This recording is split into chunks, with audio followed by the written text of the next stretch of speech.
ensinar a família, entendeu? Ele sentisse esse apego e tal. Desculpa. Você entendeu? Ele não sentisse aquela necessidade, sabe, de sentir uma liberdade na rua. Se ele pudesse sentir aquela liberdade dentro da sua família mesmo. Você acha que é possível assim?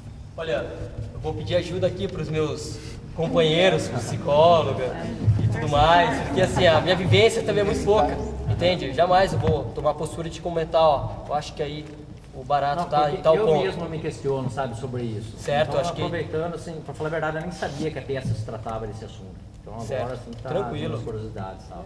Então é assim, né? Eu sempre tive essa opinião, pô, se a pessoa, né, tivesse, se sentisse feliz, sentisse normal, uma pessoa realizada dentro de casa, ela não precisaria procurar a rua, não é mais ou menos assim? Ou procura assim por curiosidade à toa? Bom, eu queria falar um pouquinho antes de entrar nessa questão da família, que eu acho extremamente importante esse tipo de metodologia que o grupo utiliza, né? Essa coisa de resgatar a história de vida dessas pessoas e transformar isso nesse espaço, né? Quer dizer,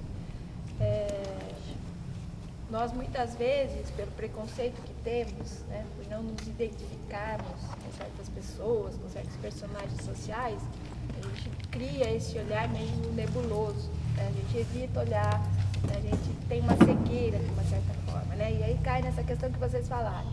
Eu rejeito, eu tenho essa atitude de sentimentalismo, né? Então, acho que quando a gente se permite, como o grupo fez, e agora, através deles, nós, né, que assistimos, a olhar para esse outro, né, a ouvir esse outro, porque esse outro muitas vezes é emudecido, né? Quem é que um dia permitiu, né, que esse outro se enunciasse, né? Não pela mídia, não por outros meios que não ele próprio, né? Então, acho que reconhecer mesmo o valor dessa produção, né? O fato de vocês terem ido a campo, dar voz a esses personagens sociais e transformar isso nesse contexto aqui, onde as pessoas também podem ouvir essas pessoas através de vocês, né? Aí, quando fala da questão da família, né, eu acho que é uma tendência cultural mesmo, a nossa, acreditar que a história das pessoas começa na família e responsabilizar as famílias pelo que seus filhos são, né? Se dão bem na vida, que ótimo, a família desempenhou bem seu papel, e quando não dá certo também a família é responsabilizada, né? Mas eu acho que a gente não pode perder de vista que a família, ela faz parte de um sistema social, né? Então, ela não é um núcleo isolado desse sistema. Então, eu diria que a nossa história como seres humanos não se inicia na família, né? E, portanto, não dá para a gente entender os processos de pessoas como esses personagens, como nós, só tomando como referência o contexto familiar, né? Então, essas histórias de vidas dramáticas relatadas aqui, elas têm um fundo social muito mais complexo do que só as relações entre pais, né? O pai que é alcoólatra, né? Foi uma opção dele ser alcoólatra, né? Então, assim, é importante que a gente amplie um pouco mais essa percepção do que é que nos constitui, né? A família é um espaço extremamente importante para essa constituição, mas a forma como essa família se organiza não é uma opção, né? Não é uma coisa que está só delimitada naquele contexto familiar, está relacionada a um contexto social muito mais complexo, né?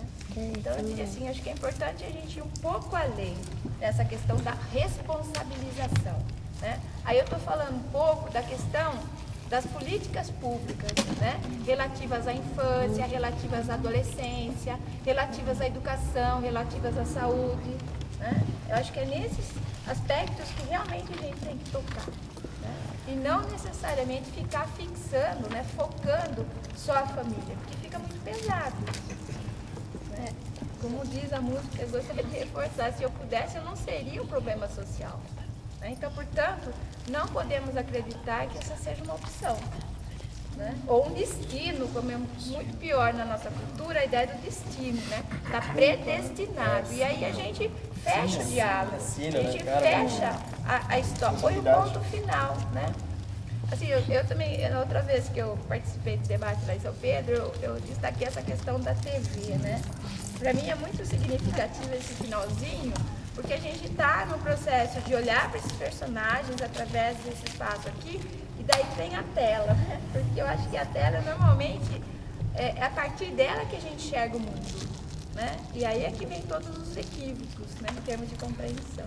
Porque essa passagem ela é meio dramática, assim, na hora que você está enxergando, você está vendo as pessoas, ouvindo o que eles têm para dizer, e aí você fala, nossa, mas como em outros momentos eu enxergo essa realidade através daquilo que a TV me passa. Assim, para mim é um momento ali de...